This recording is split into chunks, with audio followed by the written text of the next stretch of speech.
Do not move until I tell you what your role is tonight.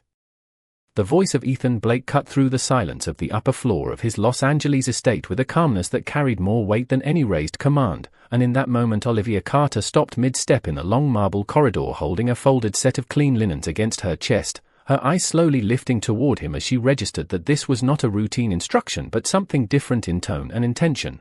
Ethan Blake stood near the entrance of his private wing dressed in a perfectly tailored black suit that emphasized both control and restraint, his expression unreadable yet sharply focused as if every detail in the environment was already accounted for in his mind before it could unfold. Olivia had worked in this estate long enough to understand her position without needing constant reminders. She was not part of conversations, she was not part of decisions, she was part of function.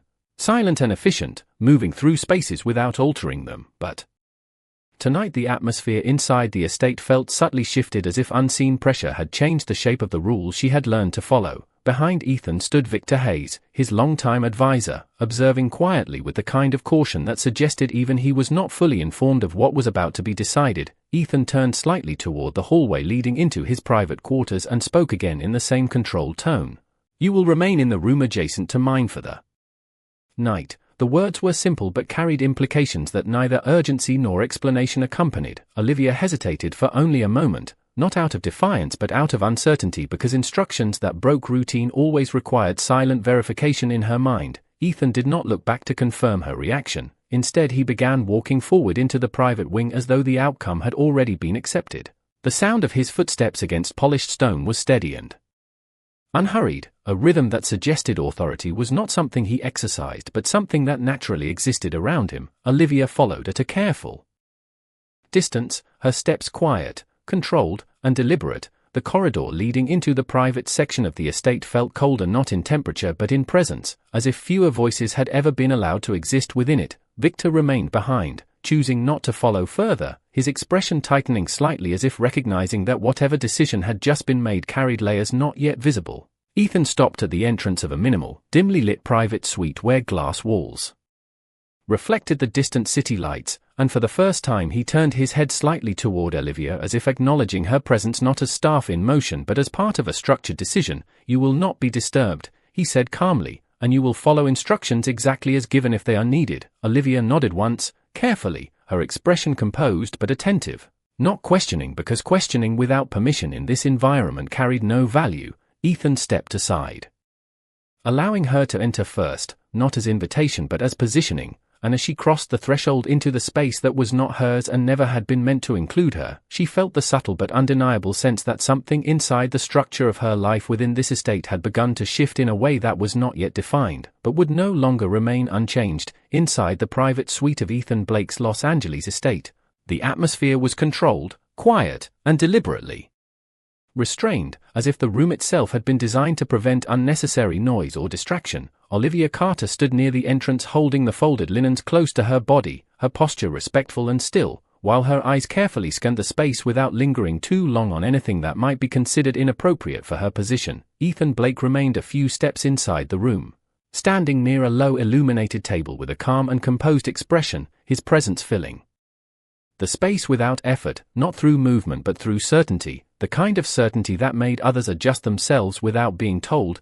He did not speak immediately, allowing the silence to stretch in a way that felt intentional rather than empty. Olivia waited, understanding that in this environment silence was not absence but part of communication. Victor Hayes was no longer present in the room, leaving the interaction without external interruption. Ethan finally moved his gaze toward Olivia and spoke in a steady tone. You will remain here until I decide otherwise. The statement was not loud, not sharp, but absolute in its clarity. Olivia gave a small controlled nod, acknowledging the instruction. Without adding interpretation, Ethan turned slightly away and walked toward the glass wall that overlooked the city lights, his reflection merging faintly with the night skyline. For a moment he remained silent again as if organizing thoughts that were not meant to be spoken quickly. Then he said, "This arrangement is not about convenience," pausing briefly before continuing, "It is about observation." Olivia's attention sharpened slightly at the word but she did not interrupt. Ethan continued, in the same measured tone, "People inside this house misunderstand what they are allowed to see and what they are expected to ignore." He paused again, his posture still controlled but less rigid than before. As if the act of speaking itself required focus, Olivia adjusted her grip on the linen slightly but remained still otherwise. Ethan then turned halfway back toward her without fully facing her, maintaining distance while acknowledging presence. "You do not need to interpret anything tonight," he said. "You only need to remain aware of what changes and what remains constant." Olivia responded quietly, "I understand," though her understanding was procedural rather than complete. Ethan nodded once, not as approval but as acknowledgement of compliance. The silence returned, but now it carried structure rather than uncertainty. The lighting from the city outside cast slow shifting reflections across the polished surfaces of the room, and in that controlled stillness Olivia began to recognize that her presence in this space was no longer being treated as background function alone, but as something that was being deliberately positioned within an environment where nothing was accidental, and everything carried meaning even when nothing was said. The private suite of Ethan Blake remained still and controlled, with the city lights outside casting slow shifting patterns across the glass wall as night deepened over Los Angeles. Olivia Carter stood in the same position near the entrance of the room holding the folded linens, but her posture had begun to shift subtly from pure obedience into quiet attentiveness, as if the environment itself was forcing her to become more aware of details she had previously ignored. Ethan Blake stood several feet away near the illuminated table, his presence calm and structured, not demanding attention but naturally holding it. He did not speak immediately, allowing the silence to extend in a way that felt intentional, as though it was part of the instruction rather than absence of communication. After a long pause he finally said, "You are not here to react to what you see."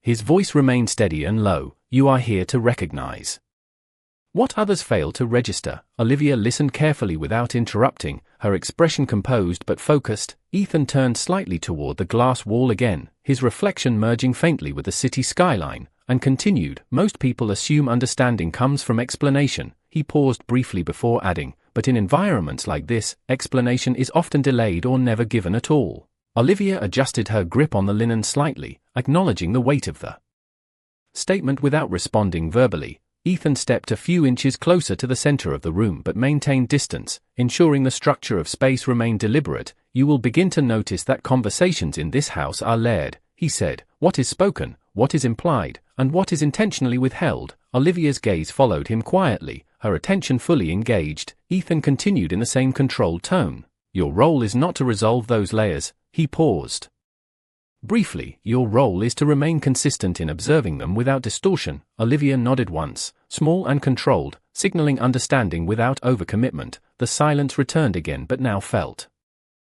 structured, no longer uncertain. Ethan finally turned slightly back toward her and added, "You are not being asked to interpret the world inside this estate. You are being positioned to notice how the world inside this estate actually functions." Olivia lowered her gaze for a brief moment as she absorbed the distinction, realizing that what she had previously understood as routine presence was now being reframed into something more deliberate and observational. The room remained quiet except for the faint ambient sound of the city beyond the glass, and in that stillness Olivia understood that her existence within this space was no longer passive, but was being intentionally placed within the architecture of awareness itself, where even silence carried meaning and every moment of stillness had structure that could not be ignored. The atmosphere inside Ethan Blake's private suite had settled into a deeper stillness, as if the conversation itself had created a new structure within the room that could not easily be undone. Olivia Carter remained near the entrance holding the folded linens, her posture steady but increasingly attentive, no longer appearing like someone simply following instruction but like someone beginning to register patterns in the environment she was placed in. Ethan Blake stood near the glass wall with his hands relaxed at his sides,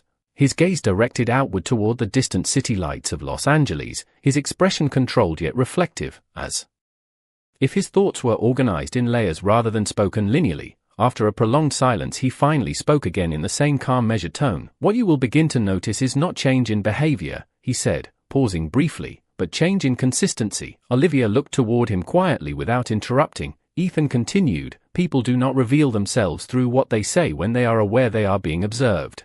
He turned slightly away from the glass, maintaining distance, but shifting attention back into the room. "They reveal themselves through repetition when they believe no one is tracking it." Olivia absorbed the statement carefully, her expression calm but focused. "Ethan stepped a slow pace toward the center of the room without breaking his controlled posture, and added, "Your responsibility is not to interpret intention, it is to recognize repetition." A brief silence followed, heavy but structured, not empty but deliberate. Olivia adjusted her grip on the linens again, but more subtly than before, as if even small movements were now being consciously controlled. Ethan then continued in a steady tone. "In environments like this, people often assume observation is passive." He paused, then added, "But observation is active when it is consistent." Olivia nodded slightly, acknowledging without verbal response. Ethan turned his head briefly toward her, his expression unchanged but his attention more directly engaged than earlier. "You are no longer outside of the structure of this space," he said. "You are now within its pattern recognition layer." Olivia lowered her gaze for a moment as she processed the meaning, realizing that what had once been a clear boundary between service and presence was now becoming less defined. Ethan walked back toward the glass wall but stopped short of fully turning away, continuing to speak as his reflection merged with the city skyline. "Tomorrow you will encounter conversations that appear ordinary," he said, "but nothing in this environment is ever purely ordinary." Olivia listened carefully, her expression composed yet increasingly aware of responsibility she had not previously associated with her role.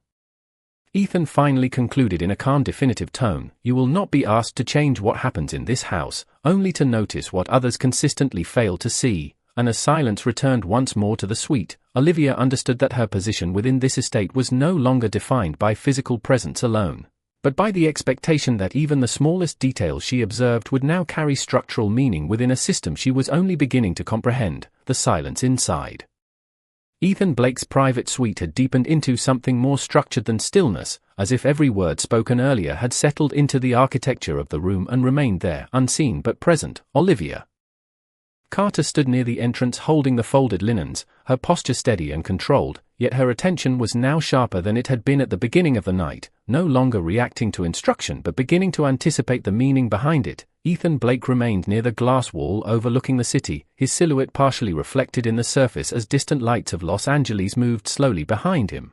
His expression remained calm and unreadable, but his presence carried a quiet authority that shaped the atmosphere without effort. After a long pause he finally spoke again, his voice low and even. "You will begin to notice something consistent," he said, pausing briefly as if allowing the idea to form fully before continuing. "People behave differently when they believe their actions are not being measured." Olivia listened carefully without interruption, her expression focused but calm. Ethan continued, "In this house, nothing is ever truly unmeasured."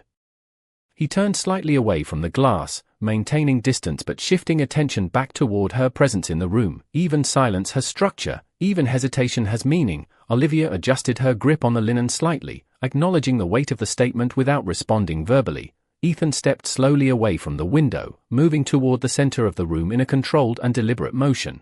Not closing distance but redefining spatial awareness. "You are not being trained to respond," he said. "You are being positioned to recognize patterns before they repeat." A brief silence followed, not empty but intentional, as if the environment itself was allowing the meaning to settle. Olivia finally spoke in a quiet voice, "And if I misinterpret what I see?" Ethan looked at her directly for a moment before responding, his tone steady and precise. "Then you record it without altering it." The simplicity of the answer carried more weight than explanation. Olivia lowered her gaze briefly as she absorbed the instruction. Ethan then continued, "Most people in this environment confuse confidence with accuracy." He paused again, then added, "But accuracy comes from repetition, not assumption." Olivia nodded slightly, her expression now fully attentive. Ethan returned his gaze toward the glass wall but continued speaking. "Tomorrow you will be placed in situations where nothing will be explicitly explained," he said, "but everything will still follow structure." Olivia remained silent, understanding that interruption was no longer necessary in this exchange. Ethan finally concluded in a calm and definitive tone, "Your role is not to decide meaning, your role is to notice what meaning remains consistent across different situations." And as the silence returned once more to the suite, Olivia realized that what had begun as a simple extension of presence inside the estate had now become a structured responsibility of perception, where even the smallest observation carried weight within a system she was only beginning to understand. The atmosphere inside Ethan Blake's private suite had shifted into a deeper form of silence, one that no longer felt like absence but like structure itself, as if every previous instruction had settled into the environment and continued to exist without being spoken again. Olivia Carter stood near the entrance holding the folded linens with a steady posture, her presence now more grounded than earlier in the night. No longer uncertain about whether she belonged in the space or not, Ethan Blake remained near the glass wall overlooking the city, his silhouette partially reflected in the surface as the distant lights of Los Angeles moved slowly beyond him. His expression remained calm and controlled, yet there was a slight reduction in distance in his posture, as if the act of sustained conversation had altered something subtle in his internal calculation. After a long silence he spoke again in the same even tone. "There is one final adjustment you need to understand," he said, pausing briefly before continuing. "Your presence in this house is no longer passive in definition." Olivia looked toward him. Quietly without interrupting, Ethan continued, "You are no longer simply moving through spaces where decisions happen, you are now positioned within the observation layer of those decisions." The phrasing was precise and deliberate, carrying weight not through emotion but through structure. Olivia adjusted her grip on the linen slightly, her attention fully focused. Ethan turned slowly away from the glass wall and stepped toward the center of the room, not closing distance but reorienting the space between them. "People will not explain themselves to you," he said, "they will reveal themselves through consistency over time." He paused again. Allowing the idea to settle, Olivia nodded slightly. Acknowledging without speaking, Ethan continued in a steady tone. "You must stop expecting clarity from single moments," he said. "Clarity is built through repetition of behavior across different conditions." Olivia responded softly, "And if the behavior changes?" Ethan met her gaze directly for a brief moment before answering. "Then the change itself becomes the information." A silence followed, but it was no longer uncertain or heavy. It felt structured, as if the conversation had reached a point of completion without needing conclusion. Ethan returned his attention toward the glass wall but continued speaking. "Tomorrow you will encounter individuals who will believe they are in control of the room," he said, "but control is often only visible to those who are trained to recognize when it shifts." Olivia listened carefully, her expression calm but fully engaged. Ethan finally added in a low controlled tone, "Your role is not to respond to control, your role is to recognize when control is assumed rather than held." And as the silence returned once more to the suite, Olivia understood that her position within the estate had reached a point where it was no longer defined by action or instruction alone, but by her ability to perceive structure beneath interaction, where meaning existed not in what was said, but in what consistently remained unspoken across every moment she was now expected to observe. The private suite of Ethan Blake had entered a state of complete structural silence, the kind that no longer felt like emptiness but like a controlled environment where every previous word still seemed to exist in suspended form. Olivia Carter stood near the entrance holding the folded linens with a steady posture that reflected both discipline and heightened awareness, her presence now noticeably more composed than earlier in the night, as if the repeated instructions had begun to reshape how she interpreted space itself. Ethan Blake remained near the glass wall with his hands relaxed at his sides, his reflection merging faintly with the distant city lights of Los Angeles.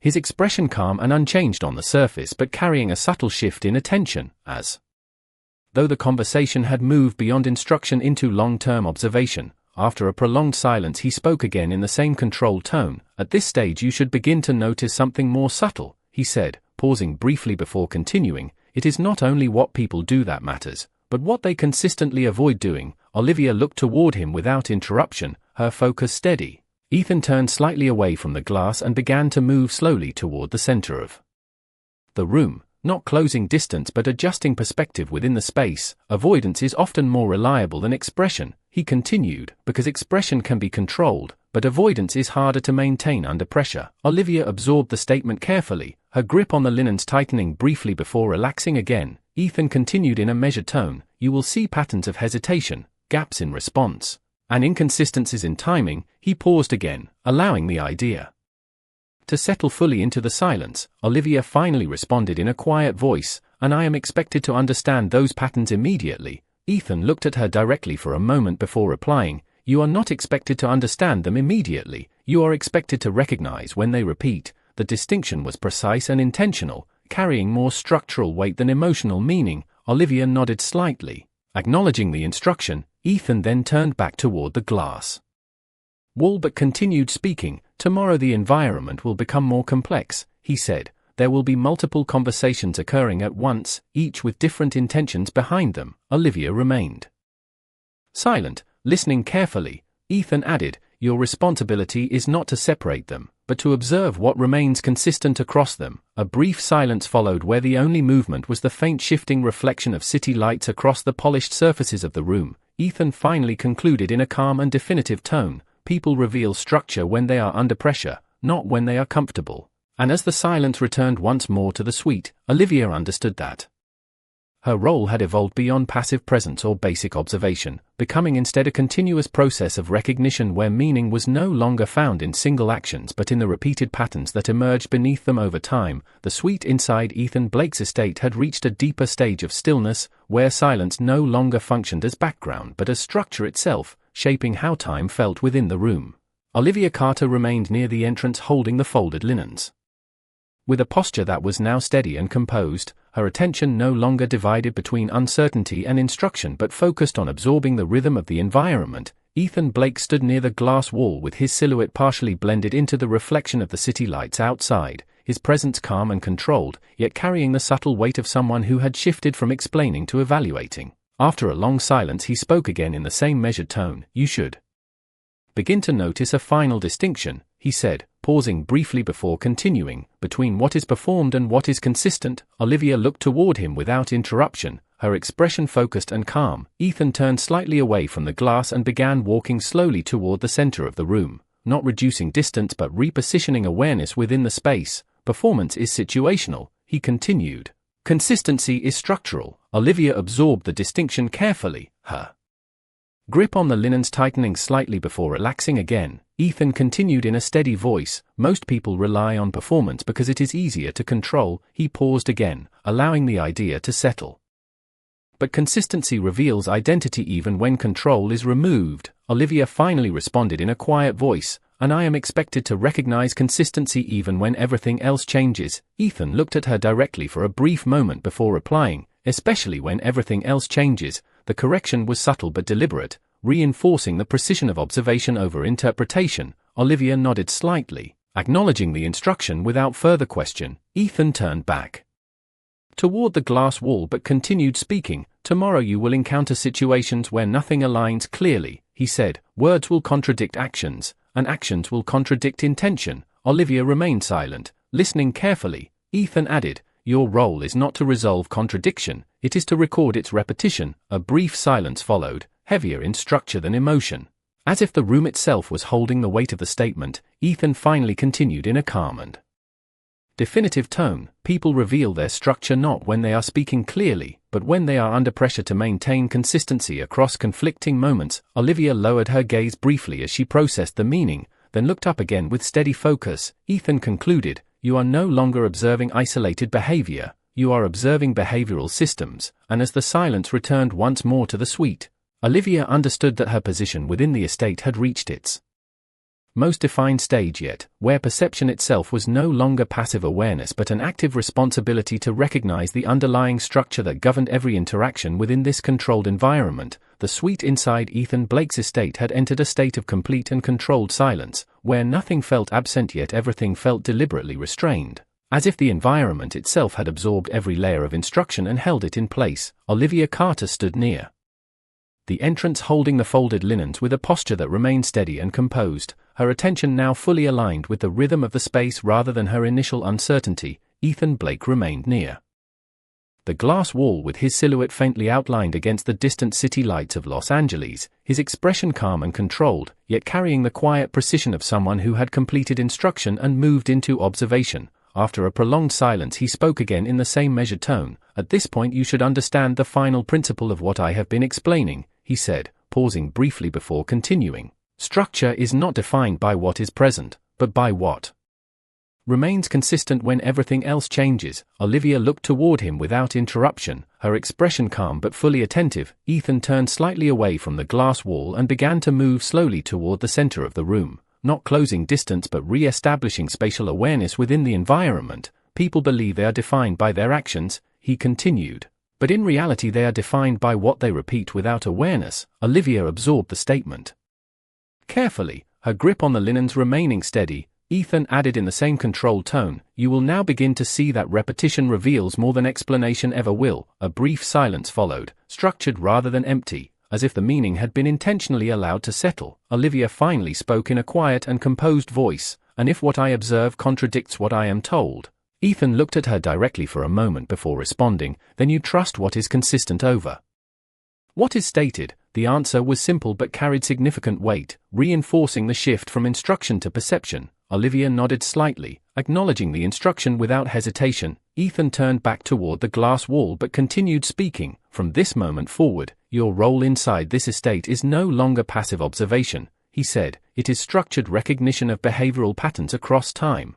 Olivia remained silent, her focus steady. Ethan continued, you will encounter moments where clarity is not immediate. He paused briefly, and in those moments your responsibility is not to conclude, but to continue observing until consistency reveals itself. Olivia lowered her gaze briefly as she processed the final instruction, then looked up again with calm understanding. Ethan concluded in a definitive tone, you are no longer witnessing isolated interactions, you are now witnessing systems of behavior. And as the silence returned once more to the suite, Olivia understood that her position had reached its final transformation within this environment, where perception itself had become a disciplined function rather than passive awareness, and where meaning would no longer be given, but gradually revealed through repetition over time.